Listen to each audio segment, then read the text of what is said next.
ABP news पर आप देख रहे हैं लखनऊ से हमारा खास कार्यक्रम योगी सरकार के 100 दिन। योगी आदित्यनाथ की सरकार को उत्तर प्रदेश में 100 दिन पूरे हुए हैं और आज दिन भर हम खास मेहमानों के जरिए ये जानने की कोशिश कर रहे हैं कि इस सरकार का 100 दिन का रिपोर्ट कार्ड कैसा रहा। अभी आपने उत्तर प्रदेश के मुख्यमंत्री योगी आदित्यनाथ को सुना और अब हमारे साथ दो खास मेहमान हैं हमारे इस सत्र में, योगी सरकार की कैबिनेट के दो कद्दावर मंत्री। एक तो ऐसी शख्सियत है जिन्होंने ठीक चुनाव होने से पहले हाथी की सवारी छोड़ी, कमल खिलाने निकले और कमल खिलाने में सफल भी हुए, और दूसरे भी हैं कद्दावर कैबिनेट मंत्री। तो तालियों के साथ स्वागत कीजिए श्रम मंत्री स्वामी प्रसाद मौर्य का और उनके साथ ही लघु सिंचाई मंत्री एसपी सिंह बघेल का। आप दोनों को मैं मंच पर आमंत्रित करना चाहूंगी और उनके साथ इस सत्र को आगे बढ़ाएंगे मेरे सहयोगी अभिसार।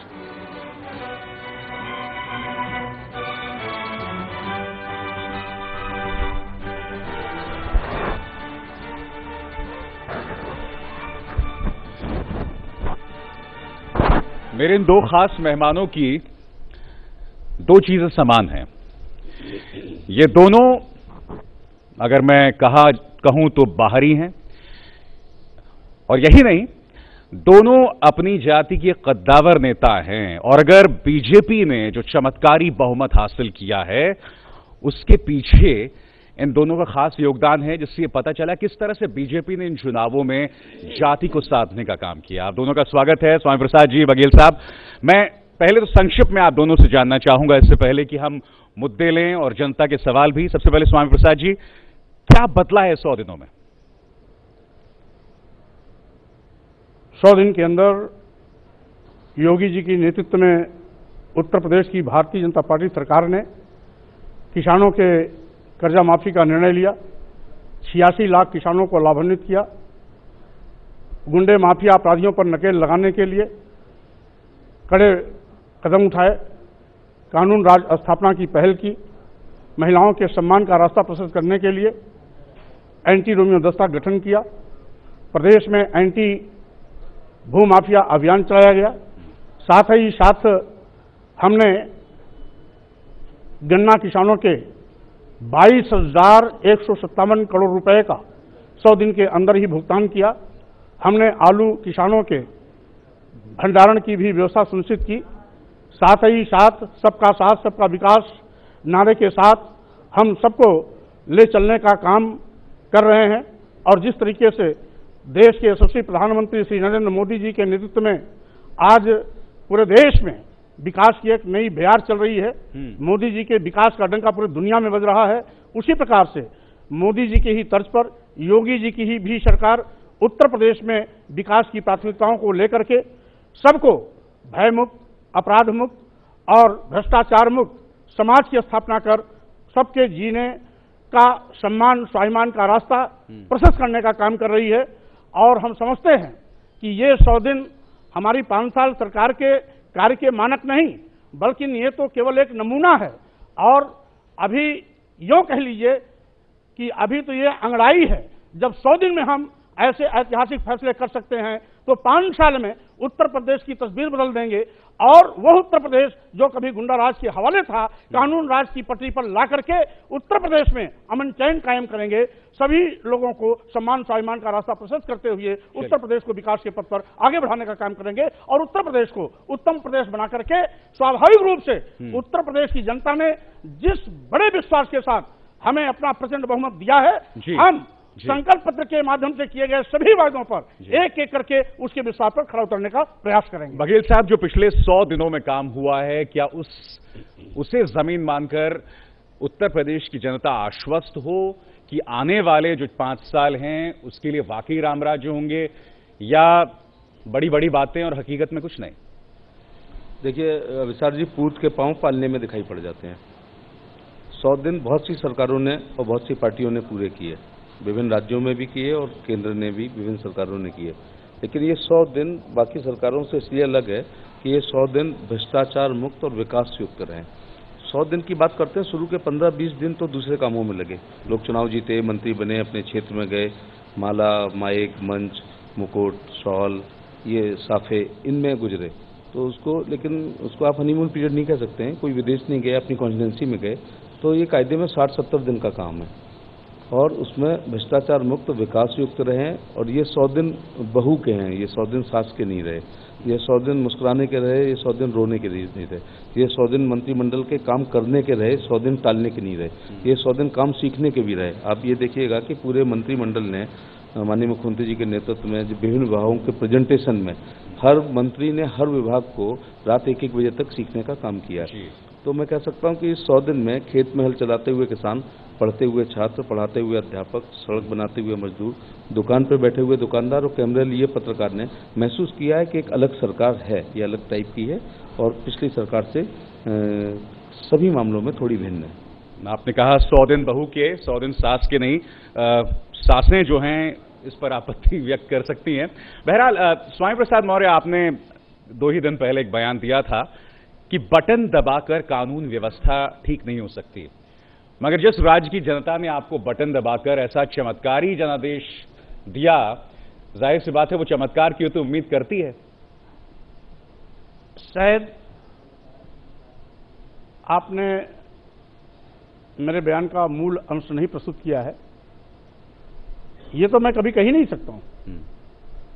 दूसरी चीज, ये जरूर मैंने कहा कि जो उत्तर प्रदेश 5 साल तक समाजवादी पार्टी सरकार में जंगल राज बन गया था, गुंडे, माफिया, अपराधी बेखौफ कानून की धज्जियां उड़ा रहे थे, पूरे प्रदेश में चोरी, डकैती, हत्या, बलात्कार, बैंक डकैती, अपहरण, फिरौती, गरीबों की जमीनों पर अवैध कब्जे का कारोबार चरम पर था। स्वाभाविक रूप से 100 दिन के अंदर पूरी तरह से उस पर नियंत्रण नहीं किया जा सकता, लेकिन उसके नियंत्रण करने की पहल हुई है और जिसका नतीजा रहा है कि उत्तर प्रदेश में हमारी सरकार बनने के बाद यदा कदा जो भी उत्तर प्रदेश की में आपराधिक घटनाएं घटी हैं, उन सारी आपराधिक घटनाओं के अपराधी आज जेल की सलाखों में हैं। यही सबसे बड़ी हमारी उपलब्धि है, जबकि पूर्ववर्ती समाजवादी पार्टी सरकार में 5 साल में कोई भी अपराध करने वाला अपराधी जेल की सलाखों में नहीं गया, बल्कि इन समाजवादी पार्टी नेताओं के साथ मंच पर साझा करते नजर आया। लेकिन हमारी सरकार में जो भी आपराधिक घटनाएं घटी हैं, उसी दिन या 2 दिन 3 दिन के अंदर वो अपराधी कानून के गिरफ्त में आए, कानून का डंडा चला, कानून के हत्थे चढ़े और जेल की सलाखों में है। स्वाभाविक रूप से यही कानून राज है जो हम स्थापना की ओर बढ़ रहे हैं और उसके हमने नमूने पेश किए कि जो भी अपराधी अपराध किया जेल की सलाखों में गया। कुछ नमूने मेरे सामने भी हैं, क्योंकि मैं जानता हूं कुछ देर पहले योगी आदित्यनाथ भी थे, मुख्यमंत्री योगी, और उन्होंने भी कहा था कि भाई एक विरासत है समाजवादी पार्टियों की, समाज सपाइयों की, और उस विरासत के चलते कानून व्यवस्था को लेकर कुछ चुनौती है। मैं नोएडा में रहता हूं, मेरे घर के पास जो नए एसएसपी हैं उनका नाम लव कुमार है। वो लव कुमार जो सहारनपुर में थे, आप जानते हैं कि उनके घर पर हमला कर दिया गया था सहारनपुर में, और घर पर हमला करने वाले एक सांसद थे जिनका नाम था राघव लखनपाल शर्मा। मेरे जरा सामान्य ज्ञान को दुरुस्त कीजिए, क्या ये समाजवादी पार्टी के सांसद थे? मैं आपसे केवल इतना कहना चाहता हूं, जो भी कानून को अपने हाथ में लेगा, वो चाहे भारतीय जनता पार्टी का एमएलए एमपी हो या किसी अन्य राजनीतिक पार्टी का एमएलए एमपी हो, उस पर कानूनी कार्रवाई होगी। नहीं, मैं आपसे इसलिए बोल रहा हूं स्वामी प्रसाद मौर्य, क्योंकि देखिए राघव लखनपाल शर्मा जो कि बीजेपी के सांसद हैं, एक मात्र मिसाल नहीं है। देखिए अलीगढ़ में क्या होता है, आपके एक और विधायक हैं संजीव राजा, वहां पर तनाव हो जाता है क्योंकि उन्हें मस्जिद की गुंबद को लेकर आपत्ति थी, वहां पर एक सांप्रदायिक तनाव हो जाता है। यही नहीं, मुझे आपको यह बताने की जरूरत नहीं है कि आगरा में जिस डीएसपी की पिटाई हुई थी, किस विधायक के नेतृत्व में वो पिटाई हुई थी। क्या आप मेरा सामान्य ज्ञान दुरुस्त कर सकते हैं कि वो कौन सा विधायक था जिसके नेतृत्व में इस घटना को अंजाम दिया गया था? आप इसका प्रतीक्षा करेंगे, ऐसे लोग जो भी कानून को अपने हाथ में लिए हैं उसका सजा उनको मिलेगी। बघेल साहब, मैं ये सवाल इसलिए कर रहा हूं क्योंकि चाहे राघव लखनपाल शर्मा हो, चाहे संजीव राजा हो, या फिर उदयभान सिंह जिसका जवाब नहीं दिया स्वामी प्रसाद मौर्य ने, ये तमाम बीजेपी के नेता हैं। अब आप सत्ता में हैं, अब आप विपक्ष में नहीं हैं, और आप लोग बार बार पुलिस के साथ भिड़ रहे हैं, पुलिस के साथ लड़ाई कर रहे हैं। ये क्यों हो रहा है, किस लिए हो रहा है?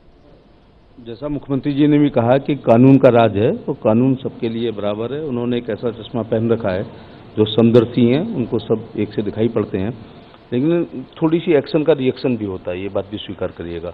उदयभान सिंह जी के नेतृत्व में डिप्टी एसपी की पिटाई नहीं हुई है। मैं संयोग से आगरा में रहता हूँ, बल्कि हमारे कई एक छोटी सी घटना थी कि एक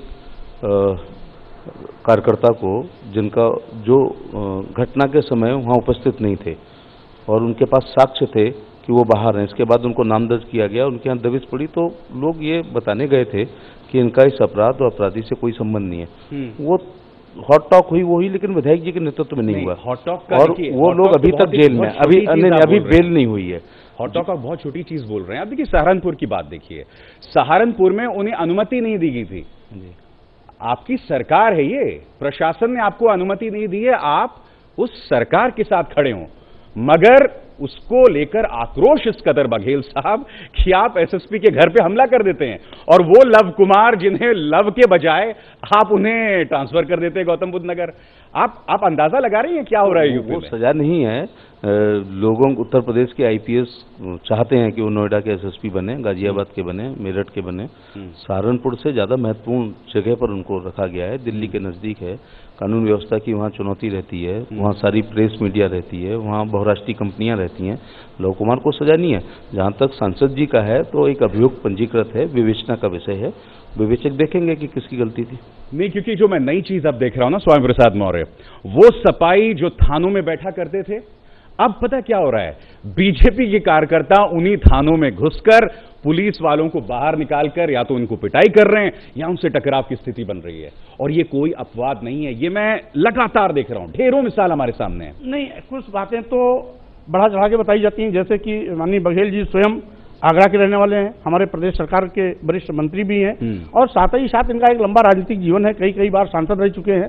स्वाभाविक रूप से जब ये कह रहे हैं कि विधायक नहीं थे, तथ्यों को तोड़ मरोड़ के प्रस्तुत किया गया, तो स्वाभाविक रूप से, और ये भी बता दिए कि सहारनपुर के हमारे सांसद जी के खिलाफ एफआईआर दर्ज है, विवेचना प्रचलित है, तो स्वाभाविक रूप से कानून अपना काम कर रहा है। कानून के राजनीतिक निर्णय का इंतजार करना चाहिए। हमें उतावलेपन में केवल सरकार पर उंगली उठा देना ये बड़ी बात नहीं होगी। बड़ी बात यह है कि जब कानून काम कर रहा है तो कानून के निर्णय का इंतजार करना चाहिए। नहीं, मैं, आप दोनों दिग्गज मंत्री हैं, नेता हैं, आप बीजेपी के नेताओं के लिए क्रैश कोर्स क्यों नहीं करते स्वामी प्रसाद मौर्य, कि किस तरह से अब आप सत्ता में हैं? 14 साल का वनवास आप लोग कर रहे हैं। चलिए, आप वनवास से वापस अब रामराज्य की ओर बढ़ रहे हैं, मगर इस रामराज्य की नींव स्थापित करने के लिए कम से कम आप समझाइए पार्टी के नेताओं को कि व्यवहार कैसे किया जाता है। नहीं, व्यवहार तो देखिए, सही बात यह है, प्रशासन और सत्ता उत्तर प्रदेश में बदला हुआ है। पहले समाजवादी पार्टी सरकार में अधिकारियों के काम करने की मानसिकता कुछ और रही है, उनकी मानसिकता भी बदल रही है धीरे धीरे। अब हमारे यहाँ तो माननीय मुख्यमंत्री जी ने सीधे सीधे कह दिया कि पुलिस प्रशासन खुले मन से, मुक्त कंठ से काम करे, निर्णय ले, किसी भी राजनीतिक नेता का दबाव न माने। इससे बड़ी बात क्या होगी? जबकि समाजवादी पार्टी सरकार में समाजवादी पार्टी के कार्यकर्ता थाने चलाते थे, हमारे यहाँ किसी भी नेता को आप थाने में जाकर के बैठकर दलाली करते नहीं देखेंगे। तो ऐसा थाना चलाने के लिए किसी को इजाजत नहीं है। ऐसा तो नहीं कि उन सपाइयों से, समाजवादियों से आप प्रेरणा ले रहे हैं कि हमें भी थाने चलाने हैं, और यही वजह है कि ये टकराव का सबब बन रहा है? क्योंकि हम देख चुके हैं पिछले 5 साल में सपाई भी ऐसा करते थे, तो साहब हम भाजपा भी ऐसा करें। टकराहट की स्थिति ये नहीं होती है। टकराहट की स्थिति ये होती है जब कभी कहीं सही बात जब प्रशासन के लोग नहीं करते हैं, या पहले पूर्व से तमाम ऐसे अभी थानेदार हैं जो समाजवादी पार्टी सरकार में 5 साल से अभी अपनी जगह पर पड़े हुए हैं, उनकी समाजवादी पार्टी से कहीं ना कहीं प्रतिबद्धता है, उनकी उपकृत करने के लिए कहीं ना कहीं उनके पास सॉफ्ट कॉर्नर है। तो स्वाभाविक रूप से जब भी कहीं सही काम नहीं होगा, सही निर्णय नहीं होगा, किसी भी पीड़ित को सही समय पर इलाज न्याय नहीं मिलेगा, तो स्वाभाविक रूप से जनप्रतिनिधि में कोई न कोई आक्रोश होगा। और उस आक्रोश में यदि उस थानेदार से या किसी भी अधिकारी से कहता है कि ये पीड़ित है, इसको न्याय मिलना चाहिए, तो यह इसको अन्यथा नहीं लेना चाहिए। अगर किसी को न्याय दिलाने के लिए वो बात कहता है, वो झगड़ा नहीं होता है, वो मारपीट नहीं होती है, लेकिन किसी को न्याय दिलाने की बात अगर मजबूती से कोई रखता है तो इसको अन्यथा नहीं लिया जाना चाहिए। नहीं, आपके बुलंदशहर के, जो बुलंदशहर आगरा के पास है बघेल साहब, और वहां श्रेष्ठा सिंह हैं आईपीएस अधिकारी, उनके साथ कुछ बीजेपी के कार्यकर्ता लगातार बदतमीजी कर रहे थे, और हमने उन्हें लेडी सिंघम की भी उपाधि दी थी एक तरह से चैनल पर। किस तरह से उन्होंने उनकी बदमिजाजी का जवाब दिया, और सिर्फ श्रेष्ठा सिंह नहीं, बुलंदशहर की चारू निगम, उनके साथ किस तरह का बर्ताव पार्टी के एक नेता ने किया। तो मैं आपसे क्या कह रहा हूं, ये जो हरकतें हैं ये पार्टी के नेता कर रहे हैं बघेल साहब। अब जब पार्टी के नेता ऐसी हरकतें कर रहे हैं तो आप सोचिए कार्यकर्ताओं पे क्या असर पड़ेगा। किस जिम्मेदार व्यक्ति ने इसको सपोर्ट किया है, पहले तो मैं जानना चाहता हूँ। मुख्यमंत्री जी समय समय पर और प्रधानमंत्री जी समय समय पर इस प्रकार की चीज़ों की भर्त्सना भी करते रहे हैं और रोकने के लिए भी कहते रहे हैं, लेकिन लोकतंत्र 4 खंभों पर टिका हुआ है, कार्यपालिका, विधायिका, न्यायपालिका और मीडिया। किसी कार्यपालिका को इतना भी उन्मुक्त होकर के नहीं, उस पर भी नियंत्रण रहना चाहिए। तो कार्यपालिका, विधायिका, न्यायपालिका और मीडिया में किसी भी खंभे में घुन लग जाएगा तो लोकतंत्र भरभरा के गिर जाएगा और डिसबैलेंस हो जाएगा तो भी वो नहीं टिक पाएगा। तो ये इस प्रकार की घटनाओं की किसी ने उसको तायद नहीं किया है, लेकिन मैंने कहा ना कि कहीं कहीं एक्शन का रिएक्शन होता है। जो भारतीय जनता पार्टी के कार्यकर्ता या नेता या विधायक या एमपी जो प्रतिक्रिया करते हैं वो तो कैमरे में आ जाती हैं। उसके पहले किस परिप्रेक्ष्य में वो थाने गए, किसके साथ अन्याय हो रहा था, किस शोषित की बात नहीं सुनी गई, पीड़ित की बात नहीं सुनी गई, किसी दलित या महिला की या मजदूर की या किसी की जो पीड़ित है कितने दिनों से वो थानों में चक्कर काट रहा है, उसकी बात नहीं सुनी गई, उससे कुछ अपेक्षाएं की गई, उसके मामले में जाते हैं। उस मामले में कोई ना कोई जनप्रतिनिधि है वो जाते हैं, तो वो वाली जब वो एक्शन का रिएक्शन होता है वो तो कैप्चर हो जाता है। लेकिन उन चीज़ों पर भी ध्यान देना चाहिए कि कोई मामला लंबित कितने दिन से है, कितने बार फ़ोन किया गया, कितने बार चिट्ठी लिखी गई। ये लास्ट सीमा होती है जब कोई ऑफिस में जाता है, नहीं तो टेलीफोन किया जाता है, चिट्ठी लिखी जाती है, बात की जाती है। जब देखा जाता है कि ये कई बार कहने पर भी नहीं हुआ है, तब जाकर के फिजिकली नेता जाता है। फिजिकली तभी जाता है जब उसके पहले कई रिमाइंडर के बाद वो जायज़ काम नहीं होता है। तो जायज़ काम तो होने चाहिए ना, उसके लिए थोड़ा किसी अभी आपने चारू निगम जी की बात की। चारू निगम जी के मामले को आप बिल्कुल इसका मतलब गहराई से जानते ही नहीं। वहां पर महिलाएं बस्ती के अंदर से शराब की दुकान को बाहर करने के लिए धरना प्रदर्शन पर बैठी थी।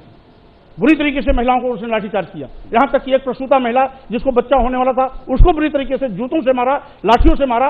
ऐसी पुलिस अधिकारी आज जो IPS हो और इस तरीके से आज भी तानाशाही रवैया अपनाने की हो, तो वहां पर हमारे एक सम्मानित विधायक श्री राधा मोहन अग्रवाल जी जाकर के यही केवल कहते हैं कि भाई आखिर महिलाओं को इस तरह से बुरी तरह से पीटा क्यों जा रहा है, क्यों इन पर लाठीचार्ज किया जा रहा है, आखिर इनकी मांगे क्या हैं, इनकी मांग को आप सुनिए, उस पर सही ढंग से काम करिए।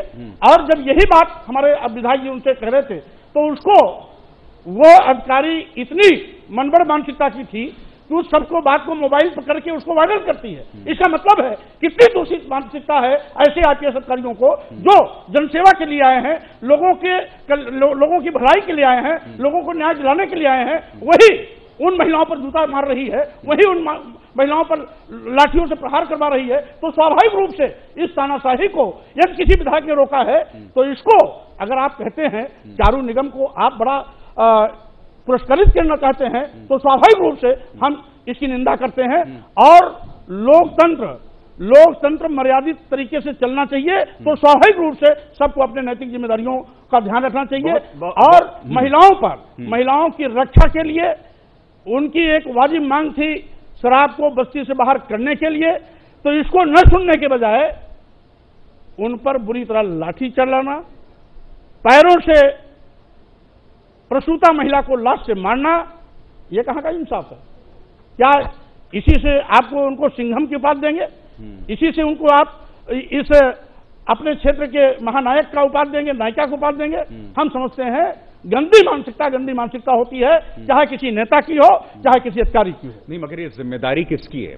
ये पुलिस की जिम्मेदारी है ना। और क्या आप सार्वजनिक तौर पर, क्योंकि वो एक विधायक हैं और वो एक पुलिस है जो वहां जमीन पर खड़ा है, आप सार्वजनिक तौर पर जब उनके साथ एक खास लहजे में बात करते हैं तो एक गलत संदेश जाता है। आप सोचिए उसका कार्यकर्ताओं पे क्या असर पड़ेगा। आप शायद ये नहीं मानते, आप शायद ये नहीं जानते कि राधा मोहन अग्रवाल जी चौथी बार विधायक हैं, बहुत ही संजीदे विधायक हैं और 24 घंटा लोगों के लिए वो संघर्ष करते रहते हैं। हमेशा लोगों जो भी तकलीफ में रहता है, पीड़ित रहता है, उसके न्याय के लिए आते हैं। पहले विपक्ष में तो तब भी आते थे और आज सत्ता पक्ष में भी जब महिलाओं पर जनजातीय अत्याचार होने लगा, लाठी चार्ज हो गया, महिलाओं को बुरी तरह पीटे जाने लगा, तब मौके पर गए, पहले से वहां पर नहीं थे।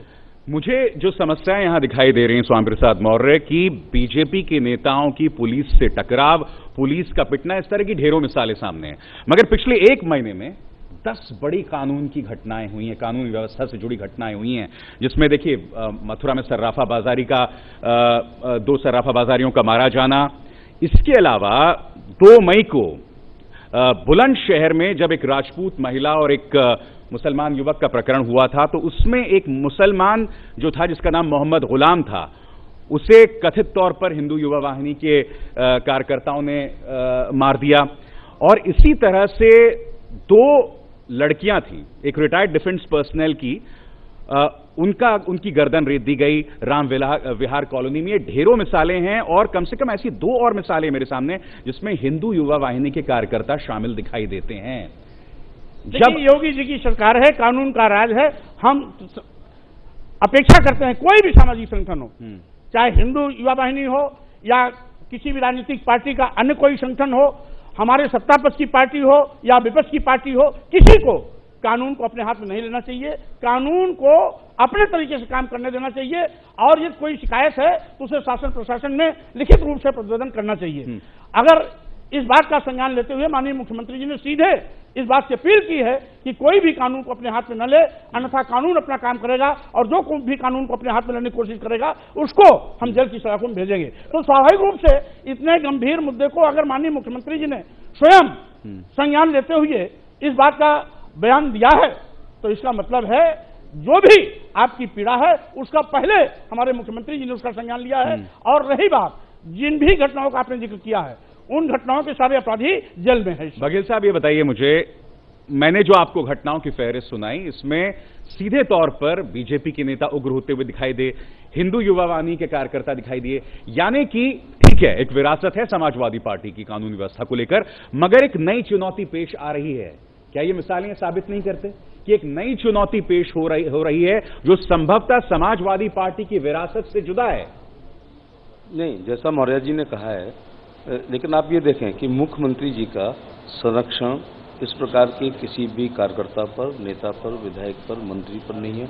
अपराध और अपराधियों से मथुरा का जो आपने जिक्र किया है, उसका उत्तर प्रदेश के माननीय मुख्यमंत्री जी और कैबिनेट के किसी मंत्री की गाड़ी में कभी कोई अपराधी नहीं दिखाई पड़ा है, कोई घर में नहीं दिखाई पड़ रहा है, किसी को संरक्षण नहीं दिया गया, उनको छुड़ाने के लिए कोई दबाव नहीं दिया गया। अपराधहीन समाज हो ही नहीं सकता। 100 दिन पर बेशक ना हो, कोई ऐसा तो नहीं है कि आपके काबू में नहीं है? नहीं, ऐसा नहीं है। काबू में तो ये दूसरे ग्रह के मुख्यमंत्री हैं, ज़्यादा चीज़ें इनको प्रभावित नहीं करती हैं। प्रधानमंत्री, मुख्यमंत्री अलहदा हैं, जुदा हैं, अलग हैं, उनको कोई चीज़ प्रभावित नहीं करती है। जात, क्षेत्र, धर्म, इवन पार्टी, वर्कर, ये चीज़ें नहीं है। ये रूल ऑफ लॉ को मानने वाले दोनों लोग हैं और उनका एजेंडा विकास और विकास है। मथुरा के आपने जिक्र किया अपराध का, लेकिन रिकवरी का जिक्र नहीं किया कि माल बरामद हुआ है। फिरोजाबाद में एक सबसे प्रमुख व्यवसायी का अपहरण हुआ, 3 घंटे में बरामद हो गए। अगर वो बरामदगी नहीं होती तो मेरे साथ पूछा जाता, आप उस जिले के मंत्री हैं, ये अपहरण कब तक होगा? फिरोजाबाद में बिना पैसे के कभी फिरौती नहीं आई है, या तो हत्या की गई है या पैसे से आई है। गुप्तकाल जो भारत का स्वर्ण युग था, अपराध होते थे। 100 दिन पर भी अपराध पे क्वेश्चन आएगा, लॉ एंड ऑर्डर पे 1 साल पर भी आएगा, 5 साल पर भी आएगा और 100 साल पर भी आएगा, किसी को भी सरकार चला लें, क्योंकि अपराध के तमाम कारण हैं। ये आज वो विषय नहीं है कि अपराध क्यों होते हैं, लेकिन मैं कौटिल्य के अर्थशास्त्र को पढ़ रहा था तो उसमें प्रहरी, पुलिस, कोतवाल, बंदी गृह, फांसी, दंड, सारी चीज़ों का जिक्र है। अपराध होते हैं, आपराधिक मानसिकता को लेकर कुछ लोग पैदा ही होते हैं, लेकिन सरकारी संरक्षण नहीं होना चाहिए। तो ये कह सकते हैं हम लोग कि मुख्यमंत्री जी को अपराध और अपराधियों से भयंकर नफरत है। वो एक ऐसा चश्मा पहनते हैं जिसमें उन समदर्शी हैं, सब एक से दिखाई पड़ते हैं। कोई जात, क्षेत्र, धर्म, पार्टी से प्रभावित होकर के उनके निर्णय नहीं होते हैं।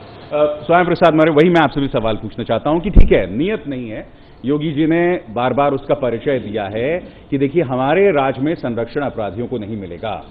कहीं ऐसा तो नहीं है, कहीं ऐसा तो नहीं है कि बेशक संरक्षण नहीं हो मगर संभवतः ये आपके काबू में नहीं है।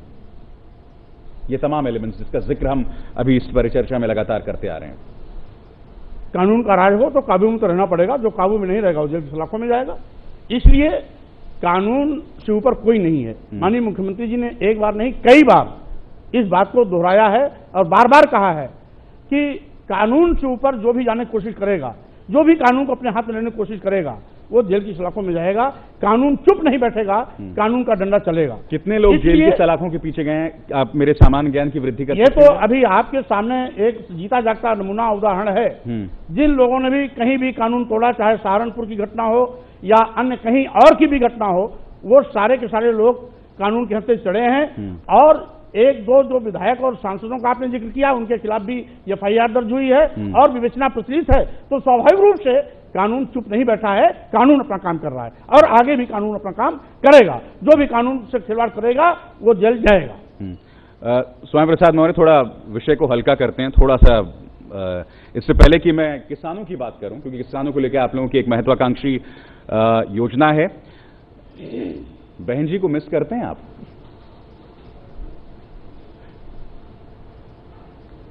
जिस दिन मैंने अपनी राजनीति से मायावती जी को निष्कासित कर दिया, उसी दिन से मैं उनको भूल गया। और जब तक बहन जी बहुजन समाज पार्टी के विचारों के साथ खड़ी थी, नीतियों के साथ खड़ी थी, मुद्दों के साथ खड़ी थी, तब तक स्वामी प्रसाद मौर्य उनके दाहिनी तरफ लोहा लाट की तरह खड़े रहते थे। और जिस दिन मायावती जी विचारों से हट गई, नीतियों से हट गई, मुद्दों से हट गई, केवल थैली वालों के पीछे भागने लगी, उसी दिन स्वामी प्रसाद मौर्य उनको अपनी राजनीति से बर्खास्त करके और अपना अलग एक दिशा तय किया। और वर्तमान में भारतीय जनता पार्टी में जिस तरीके से बहुजन समाज पार्टी की 60% ताकत लेकर के मैं भारतीय जनता पार्टी में आया हूं, उसका परिणाम है कि आज बहुजन समाज पार्टी 19 विधायकों पर आकर सिमट गई। और मायावती जी जो टिकट बेचा करती थी, उनके खुद आज विधान परिषद और राज्यसभा में जाने के लाले पड़ गए हैं। नहीं, आप जो बहन जी की तमाम खूबियां गिना रहे हैं पैसों को लेकर, ये कोई नई बात थोड़ी ना है। नसीमुद्दीन सिद्दीकी ने जो तमाम तथाकथित स्टिंग ऑपरेशन किया, ये कोई नई बात नहीं है। जब आप पार्टी में नंबर 2 थे, जब आप उनके साथ थे, तभी ये तमाम चीजें हुआ करती थी। यही वजह है कि आज जब आप मायावती जी पर हमला कर रहे हैं, तो इससे अवसरवादिता का एक मिसाल मानी जाएगी। स्वामी प्रसाद मौर्य, तो आपकी राय है कि मैं भ्रष्टाचार के समुद्र में मायावती जी के साथ गोता लगाता रहूं? आप लगाते रहे थे, मैं ये कह रहा हूं। आपकी राय है कि बहुजन समाज पार्टी की नीतियों रीतियों से हटने के बाद भी मैं उनका बंधुआ मजदूर और गुलाम बन के रहूं? स्वाभाविक रूप से एक बार नहीं कई बार उनको बहुजन समाज पार्टी की नीतियों रीतियों पर चलने का मैंने सलाह दिया। थैली शाहों के पीछे भागने से मना करने की मैंने बात की, लेकिन पैसे की हवस में अंधी होकर के जब मायावती जी केवल थैली शाहों के ही ऊपर मेहरबान दिखाई पड़ी और दलितों पिछड़ों के सम्मान स्वाभिमान हिस्सेदारी का सौदा बड़े बड़े तिजोरी वालों के हाथों में करने लगी, तो स्वाभाविक रूप से मैं न चाहते हुए भी ये निर्णय लिया कि अब मुझको बहुजन समाज पार्टी में राजनीति नहीं करना चाहिए। अन्यथा दलितों पिछड़ों के साथ जो हक तलफी हो रही है, जो उनके हक हकूक सम्मान स्वाभिमान हिस्सेदारी बेचे जा रहे हैं, उस पाप का भागीदार मैं भी बनूंगा। और यही कारण है कि लाख कोशिश करने के बाद जब समझाया बुझाया नहीं मानी, तो मैंने अपना रास्ता और पैतरा बदला। बघेल साहब, आप लघु सिंचाई मंत्री हैं और ये सवाल जाहिर सी बात है कि आपसे ही मैं करूंगा। 37,000 करोड़ रुपए कर्ज माफी, बहुत महत्वाकांक्षी योजना है। आप लोग किसान रिलीफ बॉन्ड की बात कर रहे हैं, मगर अभी तो बजट ही नहीं आया। और बकौल आपकी सरकार के प्रवक्ता और मंत्री सिद्धार्थनाथ सिंह के, केंद्र सरकार इस बोझ का वहन नहीं करेगी। देखिए, भारतीय जनता पार्टी के बहुत थिंक टैंक ने और आर्थिक विचारकों ने, सामाजिक विचारकों ने, राजनीतिक विचारकों ने बहुत सोच समझकर लोक कल्याण संकल्प पत्र को चुनाव से पहले कहा। और इस शब्द पर भी ध्यान देना चाहिए। इसको मैनिफेस्टो नहीं कहा गया, इसको घोषणा पत्र नहीं कहा गया। मैं समझता हूँ किसी भी धार्मिक व्यक्ति के लिए अपनी सबसे पवित्र धार्मिक पुस्तक का जो महत्व होता है, हिंदुओं के लिए गीता रामायण हो या मुस्लिम्स के लिए कुरान शरीफ हो या क्रिश्चियंस के लिए बाइबल या गुरु ग्रंथ साहब का जो महत्व है, एक राजनीतिक कार्यकर्ता के लिए अपना मैनिफेस्टो उतना ही महत्वपूर्ण, उतना ही पवित्र होना चाहिए। और वो 5 साल के लिए है, वो 100 दिन के लिए नहीं था। बल्कि हमारे वरिष्ठ नेता ने हमको ये भी कहा कि आप चुने कितने दिन के लिए गए। ऐसा लग रहा है कि 24 घंटे बिजली वाले कर रहे हैं, गड्ढा मुक्त सड़क 100 दिन में कर रहे हैं, मैं वैक्सीनेशन पशुओं का पूरा 100 दिन में किए दे रहा हूँ। तो आप 5 साल के लिए चुने गए, इतनी स्पीड पर हम लोग काम कर रहे थे। तो अभी बजट नहीं था, लेखानुदान था, सीमित संसाधनों में 100 दिन में जितना काम हुआ है इतना कभी नहीं हुआ। तो जो कहा गया है 36,000 करोड़ का, और केंद्र सरकार ने कह भी दिया है, उसके लिए सारे राज्य एक से हैं। बघेल साहब कहते हैं, मैं आपको बताता हूं, आपके ऊपर जो कर्जा है वो करीब 3,75,049 करोड़ है, जो कि जीडीपी का 30% है। बहुत आंकड़ों में अर्थशास्त्र का मैं छात्र भी नहीं हूं, लेकिन बहुत जिम्मेदार लोगों ने लोक कल्याण संकल्प पत्र में कहा था कि यदि हमारी सरकार आती है तो सरकार आने के पहली कैबिनेट में, पहली मीटिंग में नहीं, पहली कैबिनेट में 15 मिनट के अंदर लघु एवं सीमांत किसानों का कर्जा माफ करेंगे, कर दिया है। ठीक है। और आप यकीन मानिएगा कि अगस्त के महीने में जब हम लोग क्षेत्र में जाएंगे तो जिन किसानों का कर्जा माफ हुआ है उनको फिजिकली जाकर के हम सर्टिफिकेट देंगे, ये होगा। फिर हम अगले सेशन में कभी बैठेंगे तब ये कहेंगे ना कि ये हम कर चुके हैं। तो मेरी जिंदगी एक मुसलसल सफर है, मंजिल पे पहुंचा तो मंजिल बढ़ा दी है, 100 दिन के बाद आगे भी टारगेट मिलेगा, उसको पूरा करेंगे, ये होगा। ऐसा नहीं हो सकता कि हम माफ ना करें और इसमें इफबट करेंगे। अगस्त के महीने में जब हम लोग ये जुलाई का सेशन समाप्त करेंगे तो क्षेत्रीय विधायक किसी भी दल के हों, क्षेत्रीय सांसद, मंत्री लोग कैंप लगा करके किसानों को उनका जो लघु सीमांत किसान का है कर्जा माफ का प्रमाण पत्र निश्चित तौर से देंगे। ये हमारे अपने संसाधन है, क्योंकि चोरियों को भी तो रोक रहे हैं ना। जैसे ये नई खनन नीति आई है, इसमें आप देख लेना 20 गुना राजस्व प्राप्त होगा। बिजली की चोरी रोकी जा रही है, उससे राजस्व होगा। जीएसटी से भी निश्चित तौर से राजस्व की वृद्धि होगी। तो अपने संसाधनों से ही करेंगे। केंद्र सरकार पर रहेंगे तो केंद्र सरकार तो सारा किसानों का कर्जा माफ उनको करना पड़ेगा। बघेल साहब आपका और स्वामी प्रसाद मौर्य, आपने बेबाकी से अपनी बात रखी और एक तरह से वो जमीन हमारे सामने रखी, मगर क्या ये जमीन काफी है उत्तर प्रदेश के सुखद भविष्य के लिए? ये स्वाभाविक सी बात है कि आने वाला समय बताएगा। आप दोनों का एबीपी न्यूज के इस खास सम्मेलन में शरीक होने का बहुत बहुत शुक्रिया। ये है एबीपी न्यूज, आपको रखे आगे।